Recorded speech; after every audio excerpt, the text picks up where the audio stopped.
मित्रांनो, जे 29 तारखेचं मैदान होणार होतं कडावचं, त्याची तयारी तर पूर्णपणे झाली होती. परंतु काही अडचणींमुळे परमिशन आणि मैदानामध्ये थोडेफार खडे असल्यामुळे ते मैदान पुढे 8 तारखेला ढकलले आहे.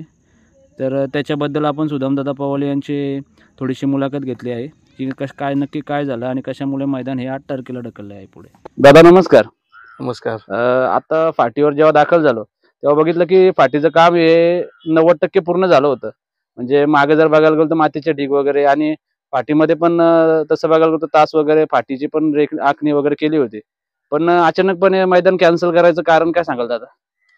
मैदान कॅन्सल करायचं कारण म्हणजे एक महत्वाचं म्हणजे परमिशन. कारण कडावला जास्त पब्लिक जमा होते आणि त्यामुळे विदाउट परमिशन घेणं थोडं चुकीचं वाटतंय. म्हणून थोडंसं 8 तारखेला ती परमिशनचं काम होतं, तेव्हा आपण मैदान घेतोय. आणि दुसरं कारण म्हणजे फाटीमध्ये तुम्ही जर का बारकाईने लक्ष दिलं तर छोटे छोटे खडे पण भरपूर आहेत अजून, आणि ते मला चालत नाही. कारण जर का आपण ज्या नंदीला पळवणार आहेत तर त्यांच्या पायाला इजा होऊ नये ही जास्त मी दक्षता घेतो. म्हणून ते पूर्ण निघल्याशिवाय मी मैदान घेणार नाही असं मी सांगितलं होतं. आणि ते परमिशन न ते झालं असतं, परंतु परमिशनचं मेन त्यामुळे ते मैदान मी आता पुढे ढकललेलं आहे. म्हणजे 8 तारखेला दादा नक्की 100% मैदान होईल. हो, 8 तारखेला 100% होईल. आणि काय म्हणजे नक्की दादा काय बदल काय करायचा आहे म्हणजे ग्राउंडमध्ये? आता तसं बघायला गेलं तर एक जे बाकी ग्राउंड असतात त्यानुसार तर ग्राउंडची आखणी झालेलीच होती. पण तुम्ही म्हणताय की खडे वगैरे आहेत आणि ते खडे काढायचे परत. मी प्रत्येकाला हेच सांगेल का हे खडे जास्त त्रासदायक असतात.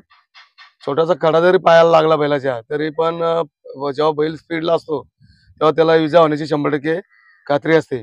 म्हणून तुम्ही काळजी ही घ्या का बैलांच्या पायाला इजा नाही झाली पाहिजे आणि फाटीमध्ये खडे नाही पाहिजे.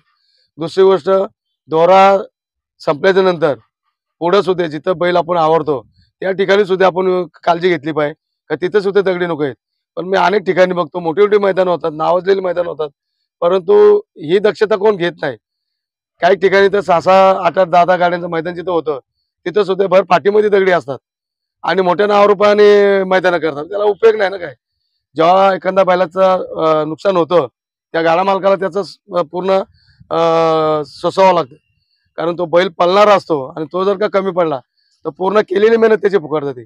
म्हणून जे मैदानं करतात ना त्यांनी ही काळजी महत्वाची घेणं गरजेचं आहे का जेव्हा तुमचा दोरापासून पुढचा भाग आणि फाटी ही पूर्ण दगड नाहीच पाहिजेत त्याच्यामध्ये, असं करणं गरजेचं आहे. म्हणजे एक प्रकारे दादा बघायला गेलो तर हे आयोजन हे सर्वसामान्य शेतकऱ्यांसाठी आणि खास करून त्यांच्या बैलांसाठी आहे. त्याच्यामुळे याला जास्त वेळ लागतो. हो, 100% ना. कारण बैलच शेतकऱ्याचा जीव का प्राण झालेला आता. एक एक माणूस जीवाच्या पलीकडे बैलाचा सांभाळ करतोय. शर्यत जिंको नाही जिंको तरी पण तो पहिल्यासारखा राहिला नाही आता. कारण जिंकला तर त्याला चांगला खुराक किंवा अजून त्याला जीव लावणं, हारला तरी आता सगळं सारखं आहे. हारला तरी त्याच्यावर जीव आहे आणि जिंकला तरी तेवढंच त्याच्यावरती जीव आहे. एवढे आता प्रेम करतात. त्याच्यामुळं आपण पण दक्षता घेतली पाहिजे. कारण तो तर पायाने पाळणार आहे. बरोबर. आपल्यासारखा खडा चुकून तर नाही पाळणार. म्हणजे प्रत्येक आयोजकाने त्याचं नियोजन केलं पाहिजे. आणि काय मी बघितलं बऱ्याच ठिकाणी ते जे त्यांच्याकडे जिथे जिथे प्रॉब्लेम आहे ना तो प्रॉब्लेम सॉल्व्ह करायला जास्त काही खर्च नाही त्यांना. एक 10-20 माणसं लावली, 1-2 ट्रॅक्टर तिथं खडे जर का उचलले तर तेच खडे त्यांना घरी पण उपयोगी येतील कुठे कामासाठी. तुम्ही असं दुर्लक्ष का करता, अशी माहिती त्यांना सर्वांना विनंती. ठीक आहे. आता मी काय मैदानाचं नाव नाही घेणार, पण मोठ्या नावाचे रूपाचे मैदान, पण प्रत्येक फाटीमध्ये बघितलं तर हे मोठे मोठे दगड उपयोग नाही ना त्याचा काय. बरोबर आहे. म्हणजे एक आदर्श मैदान आपल्या मैदानाकडे नक्कीच सर्वजण बघतील. आदर्श म्हणण्यापेक्षा तुम्ही काळजी घेणं गरजेचं आहे. मी शर्ती समजा आता लेट होऊ शकतोय, लेट करतोय, परंतु मी शर्तीने अनेक ठिकाणी जात होतो. अनेक बैलांचे पाय फ्रॅक्चर झालेले आहेत, मोडलेले आहेत. आणि स्पीडमध्ये असताना मोठाच दगड पाहिजे असं काय नाही. बैलाच्या पायाला छोटा खडा लागला तरी बैलाचा पाय मोडतो, हे मी जवळला बघितलेलं आहे. त्यामुळं सर्व जे कोणी कमिटीवाले असतील, जे आयोजक असतील, त्यांना हीच विनंती राहणार आहे, फाटीमध्ये आणि जिथे तुम्ही बैल आवरण्याची जागा आहे ती जागा कमीत कमी तेवढी जागा तरी तुम्ही साफ करा, हीच माझी विनंती. ठीक आहे दादा. आता 8 तारखेला जे मैदान होणार आहे ते 100% शासनाच्या रीतसर परमिशननीच करण्याचा प्रयत्न आपला असणार आहे. हो, ठीक आहे दादा. मग आता त्या मैदानासाठी तुम्हाला शुभेच्छा. धन्यवाद.